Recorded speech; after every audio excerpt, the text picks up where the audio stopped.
Welcome, everyone. My name is Rigel, and today we're going to take a look at week 4 of February on this new episode of Review and Preview.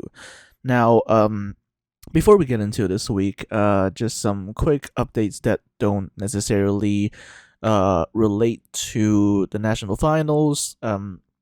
Firstly, the song from Lazara released, I think, 1 or 2 days ago, and a lot of people are liking it. And actually, as I record this, we're less than 2 hours away from the reveal of Australia's representative and their song. And according to Crystal Ball ESC, it's Voyager with a song named Promise. Now, I'll probably look back on this and see whether they got it right, but judging by their previous track record, they probably did. Um, but I haven't listened to the song, so I don't know what it's like. But what I do know is that I did not like their national final song last year. So yeah, right. With that said, let's get into this week's episode of Review and Preview. I do apologize for being late. Even though I was watching the national finals during the weekend, I also had an assignment to rush, and I basically really only handed it in like yesterday. So yeah, I do apologize, but life got in the way and all that. So yeah, with that said, let's get into what happened last Saturday. Right, so last Saturday, or rather last week, we saw news from Poland, Iceland, Lithuania, San Marino, and Sweden. Now, I say that because Poland did not. Well, strictly speaking, this isn't actually from. Is it? I don't know. Yeah, it was from last week, but it wasn't from Saturday. Basically, on the 15th, Poland released the participant list for their national final, which is named To Be a Serce Europe Wybieramy Hit na Eurowizję. Your names are released, and as mentioned here, Kuba Schmarkowski returns from last year, but he's got a new song, and it's kind of weird because no one really knows which one he's singing. He's apparently, quote unquote, confirmed to singing both songs, but on the TVP page, it only says one of them, so I'm not sure what's going on there. But we also have Alicia from Eurovision 2020. You might recall her that she was going to represent Poland with the song Empires, I think. Yeah, that was Poland 2020, but of course 2020 didn't really happen. Um, in more ways than one. Alicia is back, and she's back in this national final with a song named New Home. However, the favorite is Jan with a song named Gladiator. The song's actually been out since probably November now, and a lot of people have been hyping it up, and even he himself had been pretty enthusiastic about sending this to the national final.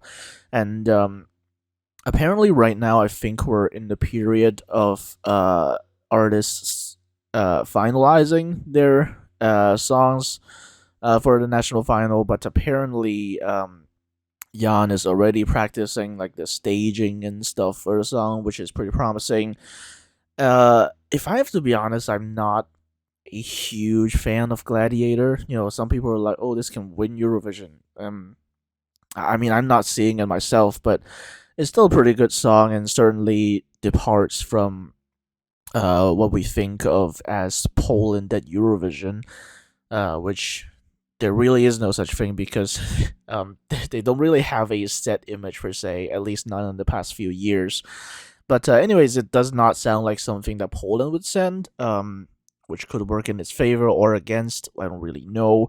But anyways, I think as of recording this yesterday, or well, for me it's the day before, but yesterday for Europeans right now, TVP posted the running order of the national final. as I write here, Kuba will be second, aka Death Slot, and Alicia will be fifth, and Jan is third to last, which is to say eighth. Now, I will go over the national final again in the preview section, but yeah, so that's basically kind of the information that we've gotten in the past week or so for the Polish national final. And with that said, let's move on to an actual national final that happened, and that's Iceland.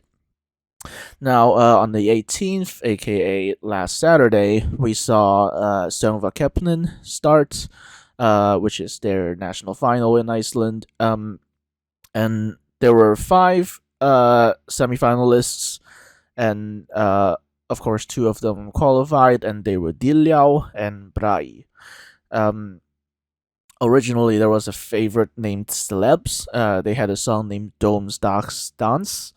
Um, but I watched that, and it was honestly kind of chaotic. Well, it's not just me thinking that, but a lot of people were skeptical of this performance, and yeah, so they didn't qualify. You know, some people would say unfortunately.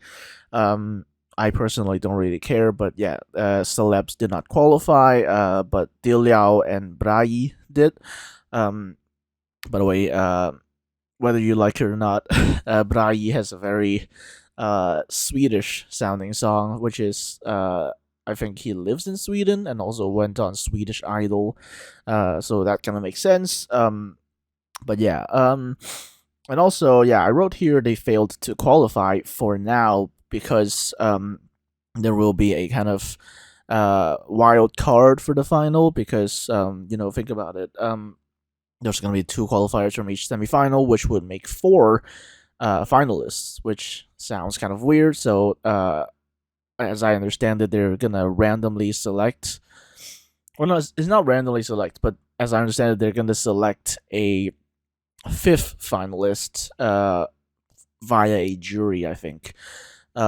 So, yeah, there's that. And yeah, so that's Iceland. Diljau and Brai qualified, while Celebs did not. So yeah, another thing I wanted to note is that all singers in Sogndakefnin in the semifinal have to sing in Icelandic, which is something I'll repeat in the preview section. Right, let's move on to Lithuania. Now, both Estonia and Latvia had their national final the week before, on the Super Saturday, which some have dubbed Subpar Saturday. While Lithuania only had their second semifinal that week and instead had their final of the national final on the 18th, which is to say, they were the only national final last week which actually selected a new act for Eurovision. So, yeah, like, as I write here, Pabandomish Noyo took place on the 18th, and Monica Liu and Duncan Lawrence performed as interval acts. So that was interesting. And as I write here, initial Lithuanian public favorites included Ruta Moore and Beatrice. And actually, the reason I say that is because in the heats, both of them in their respective heats actually got both 12 points from the jury and the televote, and also won their respective semifinals. But weirdly, in the semifinals, they weren't able to get clean 12s. In fact, Ruta Moore didn't even get a single 12. So yeah, there's that. So that's why I wrote initial public favorites, because they were favored by both the jury, which is Lithuanian, and the public. So yeah, actually, many people expected it to be pretty much a two-horse race between them, but actually, it was Monica Linkite who came out on top, basically. Because people started getting suspicious when when LRT put out the running order and Monica Linkite was placed last. No one was really looking out for Monica Linkite, for being honest.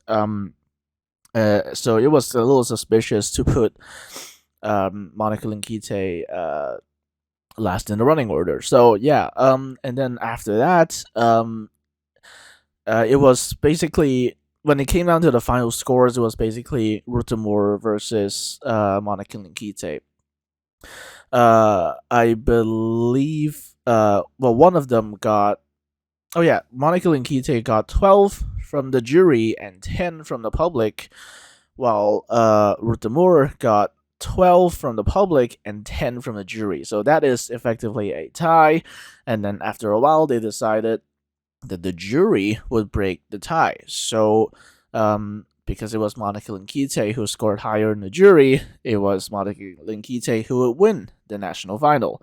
So, yeah, that's what happened. And for those of us who were supporting Petunia, she placed fourth, I think. Meanwhile, Beatrice obviously came third. So yeah, regardless, yeah, Monica Linkite will now represent Lithuania in Eurovision again, because 8 years ago, in Vienna, um, Monica Linkite had already represented Lithuania, although with a male singer whose name I can't remember, is Vaidotas something. Not to be confused with the Vaidotas from The Roop, but you get it. Yeah, Monica Linkite back in 2015 had already been one of the, well, one of the members of the duo that represented Lithuania in Eurovision. Yeah, so but this time, of course, she's going solo, or at least as the main singer, she's going solo because she has, I think, four backing singers. So that's interesting. So yeah, okay, actually, I wrote it here. Yeah, she had been in Eurovision 2015 with Vaidotas Boumila. Um, and yeah, this will be her second time at Eurovision, and will be performing in the second half of the second semifinal. So with that said, let's move on to San Marino. Now San Marino we don't have much yet, but actually, as we speak, I think tonight we're broadcasting another semifinal. But yeah, I think a few days ago, San Marino posted their list of 106 semifinalists. 106. That's okay. This is not as crazy as I think what Spain 2008, when there were like 574 participants. Um, yeah, sorry, that's crazy, but still, come on, 106 semifinalists. Who has time for that? Come on. Um, anyway, yeah, they posted a list of that, and there are a few familiar faces. Let's start with one that you might not know, which is Christopher, full name Christopher Grevener, who is a German Euro fan. And last year he actually took part in the San Marino auditions, with a very Yas Queen Slay cover of Loco Loco, which you might remember as the 2021 Serbian entry. But this year he's gone one step further, because speaking of Loco Loco, this year he's gotten Sanja Vucic from the former Hurricane, and also Nemanja something, who is the producer of Hurricane, to write a song for him. Basically, Sanja Vucic was responsible for writing the lyrics, while Nemanja did the production. And last year, Christopher actually had a song from Chateau Merlin. However, he didn't make it to the semifinals, but this year he did. So he will be taking part in one of the semifinals. I can't remember which. Although, come to think of it, maybe he already NQ'd. Because the the semifinals are actually pre-recorded, and they're like kind of broadcasting one episode every day. And yesterday they already broadcasted one, and I think it's in alphabetical order, and he didn't He didn't appear as a qualifier, so I'm gonna assume he did not qualify. But I'm not sure. I will have to check. So yeah, we have Christopher Greviner, and we have Ronella. Yes, Ronella Hayati, straight from Albania. This year, for some reason, she's gone with a Spanish song named Salvaje. Um, I haven't heard a lot of it, but what I did hear sounded really cheap.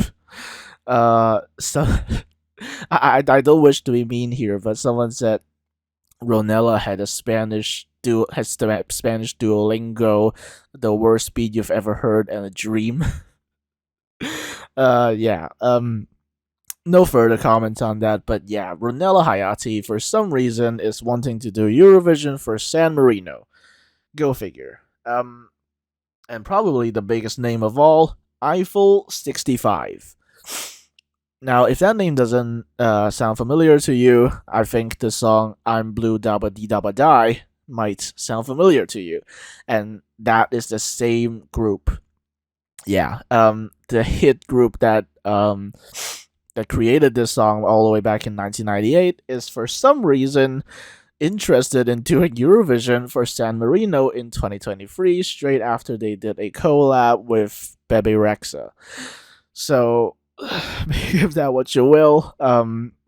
So yeah, now we've got I think yeah someone else recounted the popular names, and we have John Lydon who got fourth in Eurosong, of course Flo Rida who got 21st place for San Marino, and now we have Eiffel 65 who wants to do Eurovision also for San Marino. But there is one name that people were talking about, but did not actually enter, and that is Elettra Lamborghini. Um, she basically kept saying that the voting audience of San Remo would never vote her to represent Italy, so she might go for San Marino instead. But it seems that either she did not send a song or somehow her song got rejected, which I don't think is what happened. And also, I forgot to mention Nicole Hammett from Malta, who had participated in MESC 2022, and also Alfie Archery, who was in Australia the Size 2019. So yeah, quite a few names there. And the semifinals are being broadcasted pretty much every day this week. There's one tonight, and then there's probably gonna be a couple more. There's gonna be a second chance round, even, all of which is somehow pre-recorded. Um, but yeah, we'll get back to San Marino later. But yeah, so for this week, if you're bored somehow, you can go and look for a broadcast of the San Marino National Final, Una Voce per San Marino. And also, I mentioned here, yeah, there's a lot of different countries, mostly Italy, but there's also UK, US, Finland, Latvia, Belgium, Switzerland, Germany, Spain, Croatia, Albania, Iceland, Romania, Australia, and Malta. And of course, San Marino, but that's only two of the 106 participants. And as I understand it, because they're from San Marino, they get direct access to the final. So, yeah, there's that. And also, Sweden, we had the third heat of Melody Festivalen. Now, I just gotta say it, I did not watch Melody Festivalen. I don't think I've watched it at all, really. But yeah, it took place in Lidköping on the 18th. And the heat was won by Marcus and Martinez, who aren't even Swedish. They're actually a pair of twins from Norway, and apparently they're very friendly with ticks, so make of that what you will. And another artist that went direct till final is Paul Ray with the song Royals. And then also we also had Melanie Weber and Nordman, who went to the semifinal, which many people still know as the second chance round, or Ander Hansen, while Casanovas, Ida Lova, and Laurel, also known as Laurel Barker, I don't know why I said Laurel. It's Laurel. Yeah, Laurel Barker. These three did not qualify. So yeah, that's what happened. Honestly, my favorite was probably Idolova, but alas, what can we do? So yeah, Marcus and Martinez are now one of the favorites to win Melody Festivalen, but of course there is a big, big obstacle in the way, which I'll get to right now in the preview section. Now, as I also say here, we're getting into internal season. Not so quickly, of course. We only really have Lazara's song, and also later today, um, the song from Australia. But early March is basically when we're gonna get a ton of internal selection artists. Again, I don't cover them on this series, but I will probably give them a passing mention on the week when they're to be announced. So yeah, this week I think Australia is the only one. Yeah, so that's about it. Let's get into the national finals that will happen this week, and alphabetically we start with Finland. The name of the Finnish national final is UMK, or Uuden musiikin kilpailu, and it will take place on the 25th, which, as of recording this, is this Saturday. Now, the favorite is Garia with the song Cha Cha Cha. In fact, I think Finland are really high in the odds right now. I'm gonna check right now, but yeah, they've gotten to just a second here. Hope you don't mind this slight delay. And Finland right now, as of recording this, is fourth in the odds. For some reason, the UK is fifth, and Czechia is sixth, and Poland is seventh. So I guess people really like Gladiator. Anyways, yeah. Finland is fourth in the odds, and it's all because of Cha Cha Cha.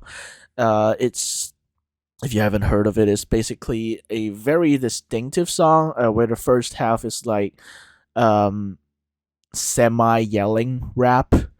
And then the second half is more kind of like a pop song, although in the studio cut it sounds very auto tuned, so I hope he can pull it off live. But it's a very distinctive beat and will stand out a mile no matter what kind of collection of songs you put it in.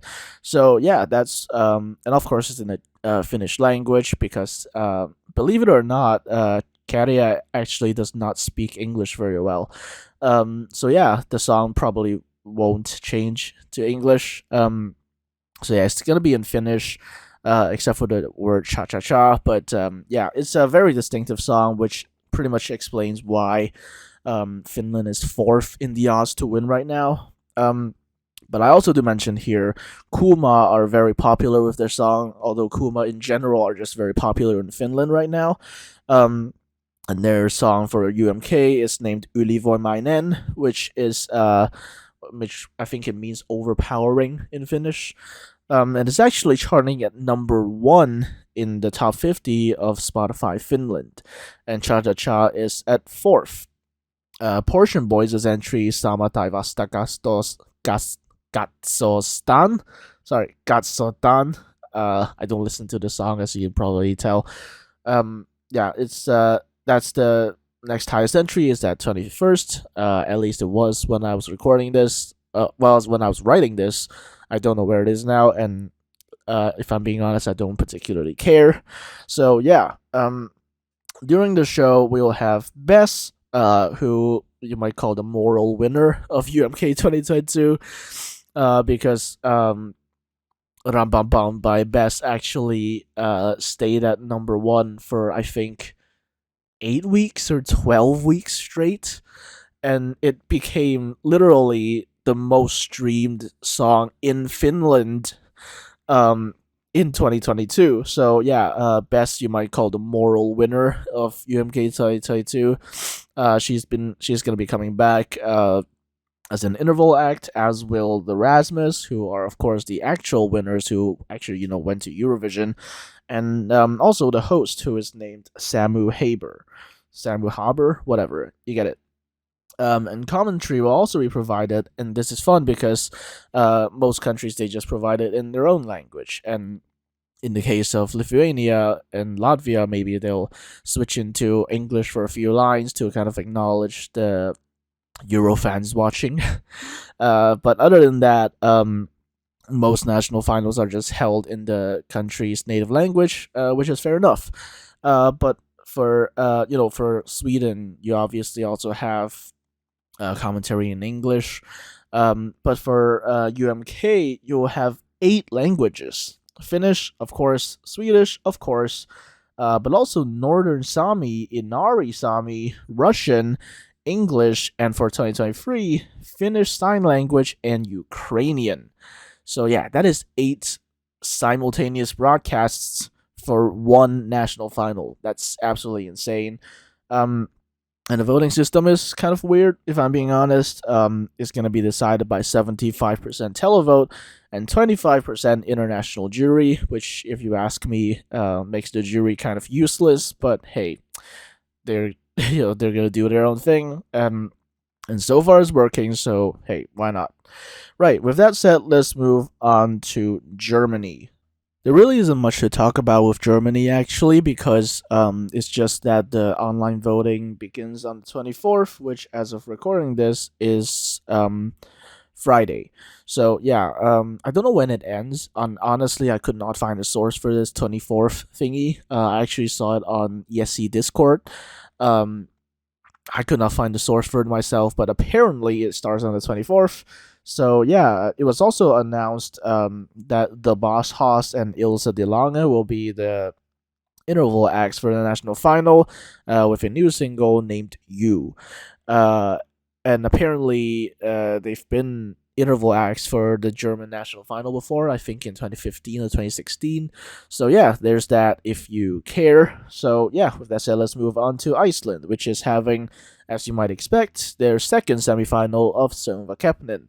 Now, there are, as usual, there are going to be 5 participants, which 2 of which will qualify for the final, and the favorites that I mentioned here are Kristin Cecilia, Silja Rose, Ogaljar, and Gjallar, and Siga Osk. Um, so yeah, I would say the qualifiers are 2 out of these 3. Um, an actually humble brag, but I currently possess one of the 4 tweets that are liked by Kristen Cecilia, and it's a video of me posting "This is a potential mother." So I'll let you. But yeah. So yeah, I would say the qualifiers are 2 out of these 3. Um. So yeah, it will be decided solely by televote. That's how the semifinals of Sungwa Kempton works. Um, and as I mentioned earlier, there will be a wild card, which will decide that one of the participants from one of the semifinals will also take part in the final, making it 5 participants in the final of Sungva. And as I mentioned here, in the semifinal, all participants have to sing in Icelandic, but in the final, if they want to, they can sing in English, because all participants have to prepare both an English version and an Icelandic version of their track, and it's up to them whether they want to sing the English version in the final. If they want to sing the Icelandic version, that's fine as well. So yeah, that's the second semifinal, and it's also probably worth noting that in the final, unlike the semifinals, it's not 100% televote. It's gonna be half televote and half international jury, and I think if I remember correctly, Subwoofer are also performing as an interval act in the final, but we'll get there. So yeah, in the meantime, let's go from Iceland to Poland. Yeah, that sounded way better in my head. Yeah, as mentioned before, to be asserted Europy wybieramy hit na Eurowizję will take place on the 26th, not 25th, 26th, which is to say Sunday. So it's not really a Super Saturday; it's a Super Sunday. Well, how super is Poland? No offense. Anyways, yeah, it's gonna take place on Sunday in Warsaw.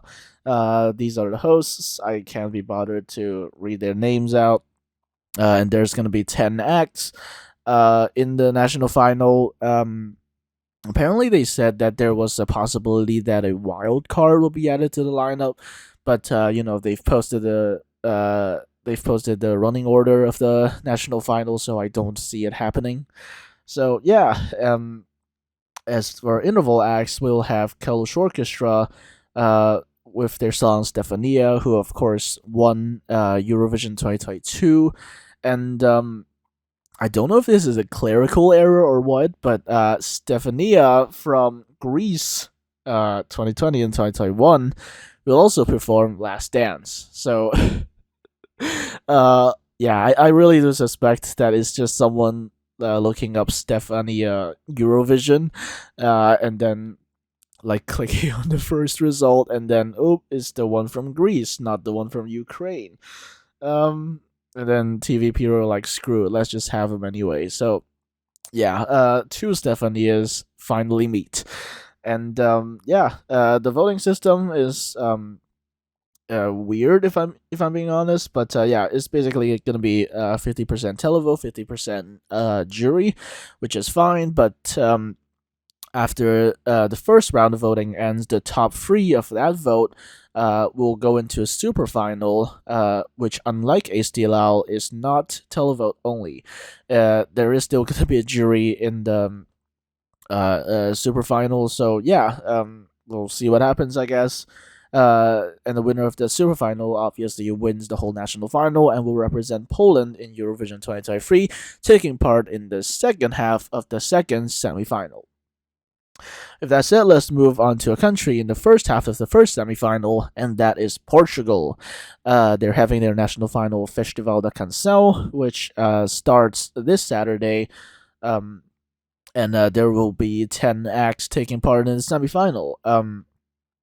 Five of which will qualify normally, but apparently this year they're adding a televote wild card, I think. So that means 6 qualifiers in total.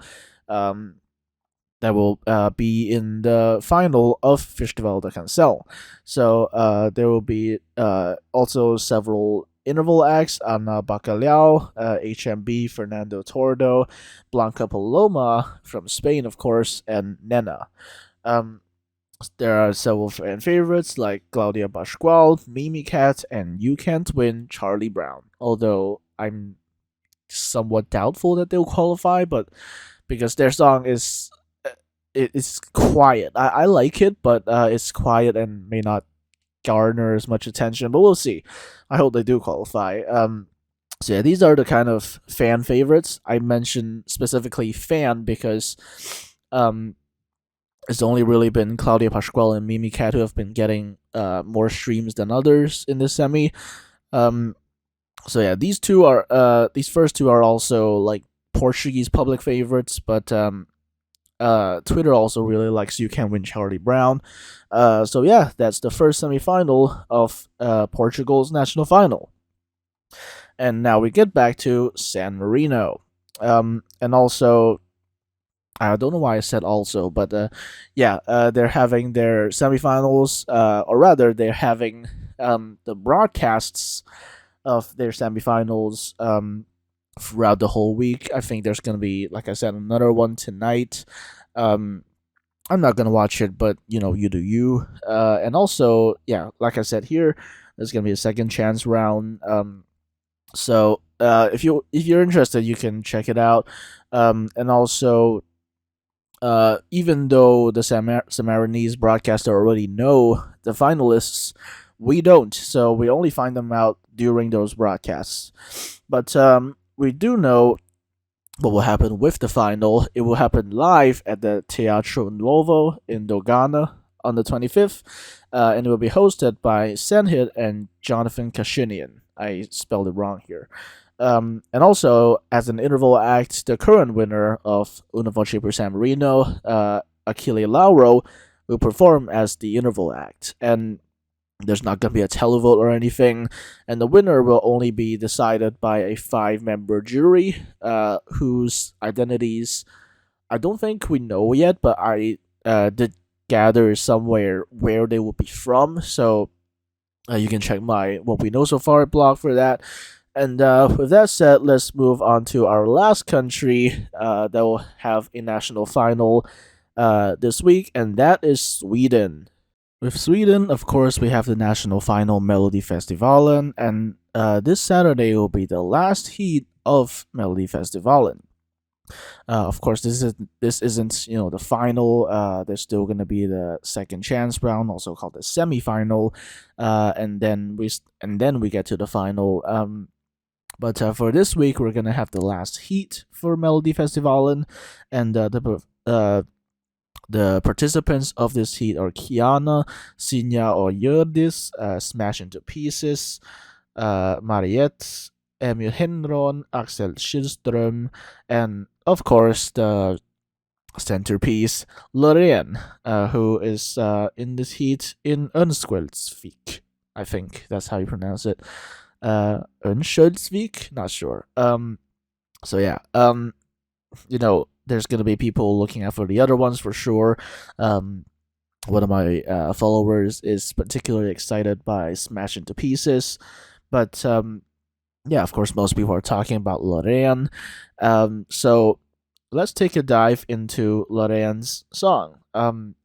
It's called Tattoo, and basically, those people who have heard it have described it as being a lot closer um, to Euphoria than to Statements. Which of course, in Melfest 2017, basically Loreen didn't do so well out of it. She lost in second chance in on the Hwanson with Statements. This time, however, her song, again, I said, is named Tattoo. It's described as a lot closer to Euphoria than it is to Statements. And those people who have heard it also describe it, unfortunately, question mark, as her worst song in Melfest so far. Of course, you have to remember she was in Melfest in 2011 as well, but also didn't do that well. But this song is described as simultaneously her worst Melfest song and probably one of the best songs this Melfest. So, yeah, make it out what you will. And also, yeah, there's a lot of descriptions of the song out there from the press who have heard it. But basically, it's yeah, like I said, it's similar to Euphoria, so it's more kind of like an electro dance pop. And also, from what we know from her staging, she will be alone on stage, no backing vocalists, no dancers, no nothing, just her on stage. So we wait and see how that goes. And also, I'd like to mention that one of the songwriters for Tattoo is Cassiopeia, who of course was in Melfest last year with the song I Can't Get Enough. And this year she's co-writing Tattoo. So yeah, that's interesting. And also several of the original songwriters for Euphoria as well are in this, hence, the similar sound.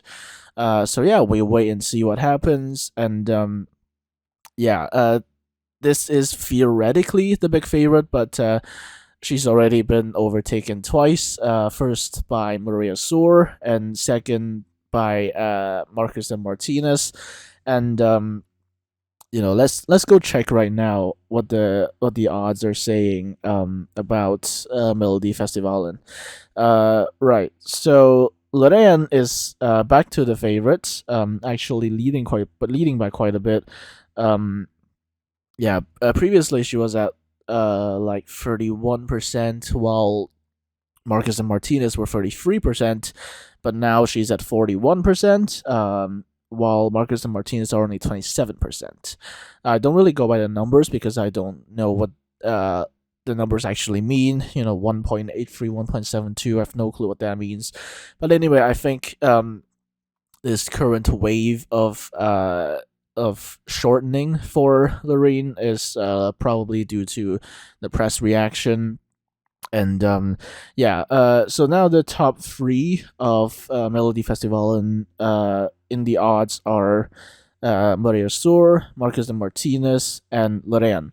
So yeah, those are what we've got from Sweden so far.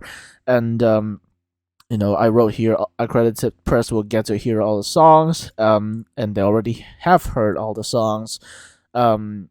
If you want my guide on who to look for, Michael O'Kane, spelled Miceal. Michael O'Kane, he's an Irish Eurofan living in Sweden. He's heard all the songs, and also V Dan Design, someone who I actually talked to quite a bit. He's also heard all the songs because he's accredited press for SVT. And also Ben Robertson, who goes by at Ben's Vision on Twitter. He's also heard all the songs.